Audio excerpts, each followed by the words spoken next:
Level 1, $0. You're 23, Baton Rouge, Louisiana. So broke, the bank charges you $35 for the crime of having nothing left. You're eating a plate of jambalaya balanced on your knee in your Uncle Roland's carport, folded into a rusted lawn chair with a strap that gave out 2 summers ago. And in 30 years, every person at this cookout will be standing at your gate, waiting on a stranger to punch a code that lets them see you. But right now, you're a punchline with a haircut. $8 in checking, a 2003 Grand Marquis with a trash bag taped over the driver's window. You tell people you're building something. What you're building is a habit of not making eye contact. You teach yourself to write code at 2 in the morning on a laptop that shuts off if you tilt it wrong. Then Uncle Roland comes over, 3 gas stations off I-10, the whole family's proof a man can rise. He drops a fake $1 million bill on your plate, the kind he sells at his register next to the lighters. "There you go, big man," he says, "your net worth. Frame it." The whole carport laughs. Your own mother laughs. You laugh too, because crying in a lawn chair is a worse way to spend the afternoon. You pocket the bill. In 30 years, that same man will sit across a desk from you, unable to meet your eyes, needing a number he can't say out loud. But the reason you make it isn't him. It's your grandfather. Pop finds you by the smoker a minute later and says 4 words no one else hears. You're not behind. You're early. Then one more thing you'll spend your life trying to earn. One day, every last one of them will need something only you can give, and you'll have to decide who's worth it. Level 2, $30,000. You get the job they swore was a fantasy. Junior developer at a company that turns hospital visits into invoices. $30,000 a year, barely a life after taxes, but the first money that arrives on a schedule instead of by accident. You call home from the parking lot. You expect pride. What you get is a long breath and the sound of your mother sitting down. "Oh, thank God," she says. "I really thought you'd end up living in that car." That's when you learn the difference. Pride is for the ones they believed in. Relief is for the one they were bracing to lose. You got the second one and called it love. For once, you bring something to the cookout instead of just bringing yourself. A foil pan of red beans you carry in like a trophy. Cousin Trey eats a third of it standing over the counter. "Big time now, huh?" he says, not looking up. He skipped your graduation, but he can smell a full pan from 3 parishes over. Your little brother Isaiah, 16, is the only one who says thank you, and the only one who wants nothing. You'll remember that. Then your father pulls you into the driveway. "Spot me 100, just till Friday." You say yes so fast it scares you, because for once, you're the one reaching into a pocket instead of emptying it. You'll see that 100 again when you see Friday itself. At the truck, Pop presses 2 burnt ends off the brisket into your hand, wrapped in a paper towel. "The ends are the best part," he says. Roland catches you leaving. "Steady check now. Don't go getting ideas." It's a leash, and he's smiling from the other end of it. You drive home, almost drop the fake bill in a trash can, and slide it back into your wallet instead. Then you decide, quietly, to get the worst ideas a man has ever had. Level 3, $100,000. The ideas start paying, a promotion, and a side project that stops filling the night and turns into income. 6 figures on paper. You buy a certified used sedan, financed over 72 months, and park it a block from the house out of a reflex you can't explain. It doesn't matter. The number finds its way home without you. Your mother announces it at church to a woman she can't stand. At the next cookout, something happens nobody says out loud. You get moved off the lawn chairs and up onto the porch with the grown people. No announcement. A decade in the carport, commuted for good behavior, no apology issued. A pay stub is the only lawyer that ever won a case in this family. 6 days after the bragging makes the rounds, Trey texts you. Trey, who hasn't sent a word in 2 years. "We should link up, family. 6 days. You'll be counting 6-day intervals for the rest of your life. That same night, you hear your mother tell a neighbor, "He's in tech now," and then lower, in a voice she's never once used to your face, "I think he's going to be bigger than Roland someday." It's the first time anyone in your blood pointed the arrow up. And under the warmth, the cold thing arrives. She isn't proud of who you are. She's proud of where you might rank. Roland finds you by the cooler. "Tech money's not real money," he says. "Comes fast, leaves faster. I've watched 100 boys like you flame out." And you understand. He isn't warning you. You scare him now. You go home and frame the fake bill on your desk, where you'll see it every morning. It used to be proof you'd never make it. Now it's fuel. Level 4, $500,000. The side project gets bought by a company in a city you'll never visit. $500,000 attaches to your name, and the family rearranges around you the way rain finds the low corner of a yard. You stop being a person at gatherings and become a sentence. "This is my son. He's the one who made it." Your father's 100 till Friday has grown up. Now it's, "We need 6 for the roof."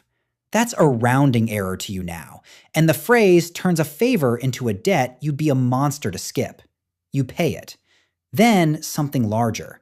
You wire off the $16,000 in credit card debt that made your whole childhood smell like fear. Gone. Your mother cries, and for an hour, you're the son she was supposed to have. 3 weeks later, she asks, casually, whether you've seen the new bass boat Roland parked in his driveway. 3 weeks. That's the shelf life of gratitude here, about what a sympathy card gets, and nobody even died. You can pay off the debt. You cannot pay off the scarcity, because it lives in the wiring. There are exactly 2 exceptions in the whole family. Isaiah, now teaching 6th grade for a salary he's proud of, who calls on Sundays just to talk and changes the subject the second money comes up. And Pop, who still meets you at the door with burnt ends and a paper towel. Then your phone buzzes. You've been added to a chat called Family with a little heart. The first message, before hello, is a request. It isn't a chat, it's a line, and you're the window everyone's standing at. Level 5, $1 million. The asks stop being for roofs and start being for ventures. Trey slides his phone across the table with a 1-page deck he built that morning and an LLC he made the night before. $40,000 for a thing he describes 3 ways in 2 minutes, none of them agreeing. You say yes once, but you have a real loan drawn up, with a repayment schedule and a line for his signature. Trey signs it like you insulted his mother. "We're family," he says, wounded that family would put anything in writing. The paperwork is the betrayal, not the begging. Your advisor has a phrase for it. Money that leaves for relatives, book it as gone the day it goes. So you start saying no. And the day you start saying no is the day you become the villain. You are the family failure for free. Charge interest once, and suddenly you're the cold one. Here's the part nobody says. You did change. You learned to do arithmetic out loud. The love didn't curdle. The love was always conditional.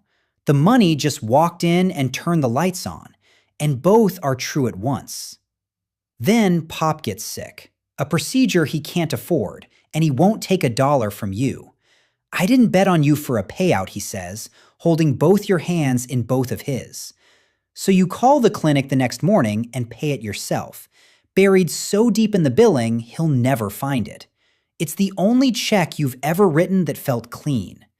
That same week, the family debates your money as if you've left the room, what you owe, who you really owe it to. You set your fork down.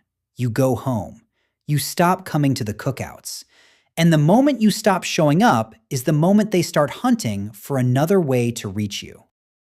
Level 6, $10 million. Your mother becomes the lobbyist. Every request routes through her now. Softened, pre-negotiated, delivered with, "I told them I'd just ask, that's all." When even her calls get to be too many, you hire an assistant in another time zone to screen them. And now a paid stranger stands between you and your own blood, deciding who gets through. The asks get choreographed. Birthdays nobody remembered in years are suddenly observed with surgical timing. And the interval is back. 6 days. The same 6 days from the very first raise, except now the whole family runs the clock. You buy your parents a house, $740,000 in Roland zip code, an HOA with opinions about their trash cans. They're grateful for a month. Then the resentment sets in, because the neighbors drive nicer and don't wave, and your father mows twice a week to prove he belongs. You bought them a dream and accidentally bought them a scoreboard they keep losing on. At a birthday party, your niece, 6 years old, tugs your sleeve and asks the only honest question anyone's put to you in years. If you buy everybody stuff, how come everybody still fights about you? The room goes quiet. Nobody answers her. Then Roland calls, warm in a way he's never once managed with you. Just checking on my favorite nephew. You catch it instantly, because you've been trained. The stations are bleeding, and exactly 6 days after that news reached the family, here he is calling you his favorite. You think how easy it would be to make him ask twice. You don't. You file it. Instead, you put your parents on a fixed monthly stipend, wired the first of every month, and the asks stop, and you realize you've just put your own mother and father on payroll. Level 7, $100 million. The payroll needs a structure underneath it, a family office, an estate attorney, an irrevocable trust with your relatives named as beneficiaries, a sentence that means love now requires paperwork to administer. One night, an in-law signs an NDA just to eat dinner in your home, and she signs it faster than she's ever signed a thank you card. Everybody in your bracket does this, your attorney says without looking up, especially with relatives. You repeat that last word in your head for an hour. The people who were supposed to be the exception to every rule are, at this altitude, the first risk you paper against. Your name starts working without you in the room. A cousin you barely know tells his coworkers he basically raised you. Somebody launches a fundraiser with your name in the title and clears $30,000 before anyone mentions it exists. Then Roland comes to see you alone. No boat on the trailer. He sold it. The last station is going under, and the bank is already moving. He sits across your desk, and the man who dropped a fake million on a broke kid's plate cannot lift his eyes off the carpet. The line is right there, perfectly aged. Frame it. Closest you'll get. 30 years you kept it loaded. You don't fire it. You write the check. No interest, no lecture, no reminder of who handed what to whom. On his way out, he stops at the wall, sees the fake bill in its frame, and understands exactly what it is and how many mornings you looked at it. He says nothing. The war ends there, and you feel nothing, because the one person who needed to witness it isn't in the room. Then the phone rings. It's your mother, and for once, she isn't crying about money. Pop has collapsed. Level 8, $1 billion. You buy the whole hospital floor. You fly in specialists within hours. You point $1 billion at one small old man in a bed and learn the thing money spends a lifetime hiding from you. It does everything and changes nothing.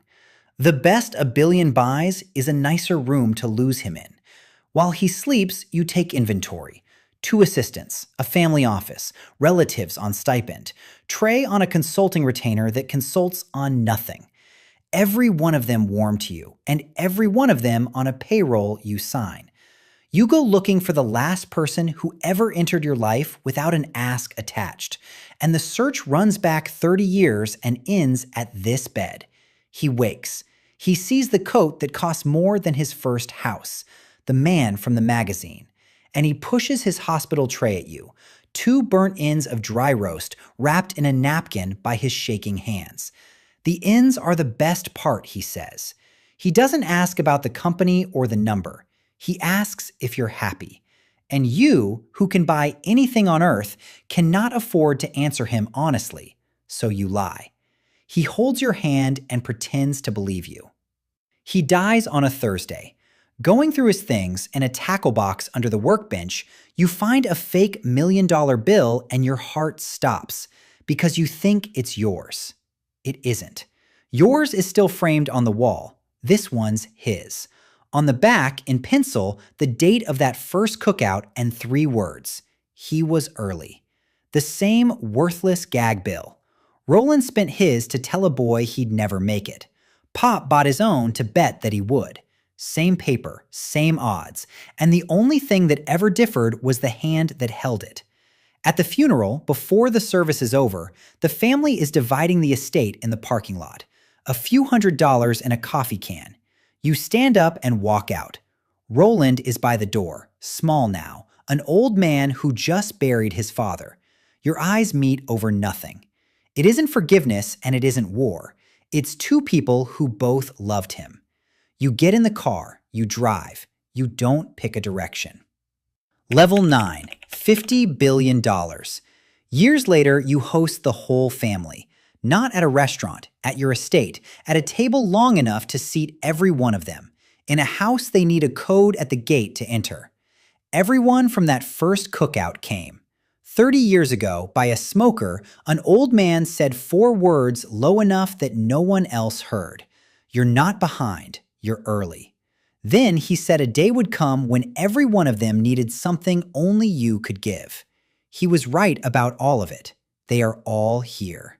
And every last one checked how close their seat landed to yours.